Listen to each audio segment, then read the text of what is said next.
gloves off for a second. Let's have a Q&A.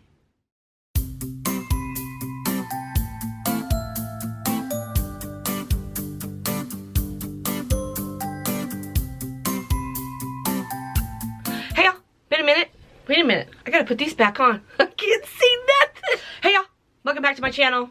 I've been busy. I got an awesome comment on my video, the 8 different ways to do a spiral. And I was going to respond to it, and I started typing, and I was like, man, this is kind of involved. Maybe I should just make a video about it. So, here's my comment. The comment is from, forgive me if I pronounce it wrong, INCU. That's what we'll do. INCU. Questions about the types of materials, the types of dye. Is bleach involved? So let's just break it down. I mean, I talk about it a little bit during each video, but I don't think I have ever just broke it down. Exactly what I use and why I use it. And so that's what I'm going to do today.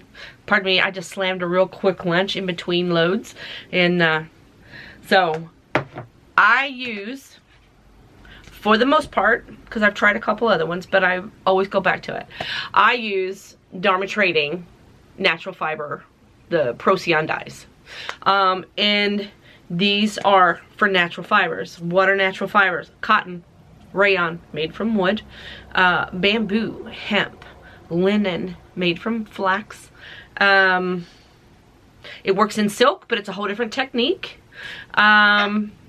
It works in wool. It's a whole nother technique than what I do, okay? These dyes, they're powder dyes, and you mix them with water. There's the powder. Please be careful with the powder. You mix them with water, and there will be a specification on Dharma Trading's website, just like if you bought it from Jacquard or Colors Incorporated is one right here in North Carolina. There's a step-by-step on how to mix and how much water you should mix. Most of the Dharma Trading, if there is no asterisk next to the name, it's 2 teaspoons per 8 ounces of water. If there's an asterisk, double it. If there's another asterisk, double it. So I have some colors that are 4 teaspoons per cup, and I have some colors that are 6 teaspoons per cup. Okay? So this dye also comes with urea in it, which is why when I mix my powders, I wear a mask. Urea keeps your fabric wet, which is why, if you notice, I don't always bag all my projects. So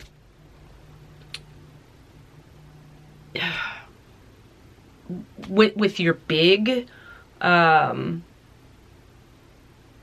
complicated, you know, they got little debris sticking up everywhere, the way you've rubber banded it, or you've got like a really big blanket, you could throw it in a trash bag. But if there's urea mixed in with it, it's going to keep that fabric moist. It's going to keep it moist long enough for the dye to actually get into those fibers. And so if it's less than 70 degrees, I've talked to you about this before, in the winter it's a real slow process because sometimes it takes a week. But if it's lower than 70 degrees, these Procion dyes take longer to react. If it's over 70 degrees, then you can wash out anywhere between 18 and 24 hours. If you do just the straight liquid and you're not doing any immersions or anything like that, okay? So your temperature also has a big play in, you know what?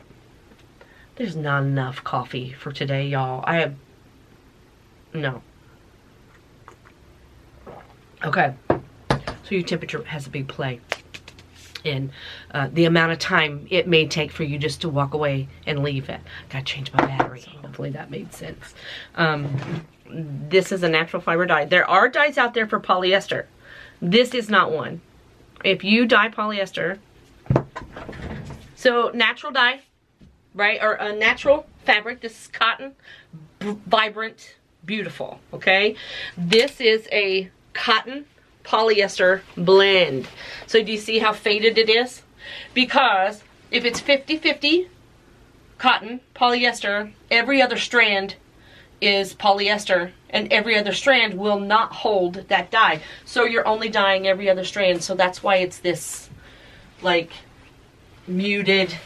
I mean, it has its value, right? But it's not this. 100% polyester, on the other hand, you can barely see where it stained it with the turquoise. It stained a spiral because the tag said 100% cotton. What's really cool is this little butterfly is 100% cotton, and that turned out really cool. But the rest of it stained. And this will continue to wash out and eventually let go. It'll just be a stained look. But there's kind of that little mystical, like, is there a spiral in there? But this is 100% polyester. And then, so look at that next to this. Beautiful dye. It's kind of stained. Yay. Okay? So, that's why when I tell you, read your labels. Look for your percentages. 100% cotton, the best. Once you start to walk away from 100% cotton and you're starting to blend in polyester in there, that's when your dye hue value starts to deplete. So, natural fiber. Okay. The other thing that I talk about a lot is you got to prep your material. If it's brand new material, a brand new shirt, brand new fabric, you have to wash it because you have to strip out all of the processing chemicals that were used in it. Okay. So that has to be washed. Otherwise, your dye is going to sit on top of it and it's going to roll off like duck back. Then you have to also prep the fibers by raising the pH value of the water that you're soaking it in, so they'll open up, so they'll be ready to receive that dye. I use soda ash. Everybody uses soda ash. I use pH Plus by Rodale. This is for pools. This is to raise the pH in your swimming pools. And I get it in 10-pound bags for about $20. So it's about $2 a pound. What you want to look for, it doesn't matter what this says, right? This pH. What you want to look for is your active ingredient is 100% sodium carbonate. Okay? And so I found my sodium carbonate here in this for a really good deal. So I get a 10-pound bag on Amazon. The shipping's free, and it's 21 bucks. You can also get it from Jacquard, and it's labeled soda ash. It's from Jacquard, which is a dye company, because they're selling it as a dye, or as soda ash specifically for dyes. It's the same exact thing. It's 4 bucks a pound. You can also use the Arm & Hammer washing powder booster.